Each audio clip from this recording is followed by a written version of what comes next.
paano pag-activate kung mayroon ng laman. Halimbawa, nakabili ka na ng OPBNB, no? Kailangan lang siya ng 0.0045. So, nagkalaga siya ng 144.94 or 145. Minsan kasi umabot siya ng 153. So, hindi siya magkaparehas, no? So, maganda yung magsasali. Pag ganitong negative, ibig sabihin mura. So, ayun, kung mayroon ng laman, anong gagawin mo? I-click mo itong discover. Okay? Tapos, kunin mo ang link sa sponsor. Kukunin mo natin ang link sa sponsor.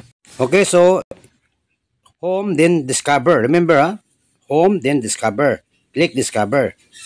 Then, i-paste dito. Paste the link. Okay?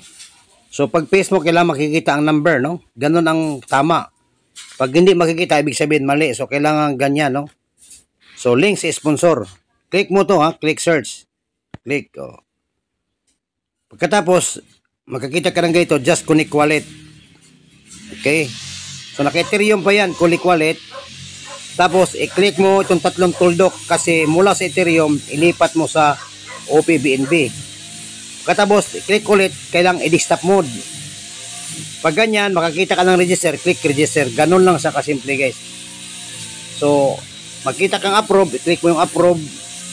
Tapos, yung code mo, yung passcode mo, yan.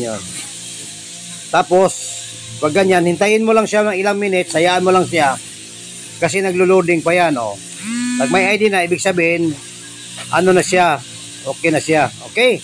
So, ganun po. At kung mag-upgrade man, dito po sa influencer mag-click. Pag-click lang siya, may upgrade. So, ganun yan. Pag-cash yan na. Okay? So, thank you very much.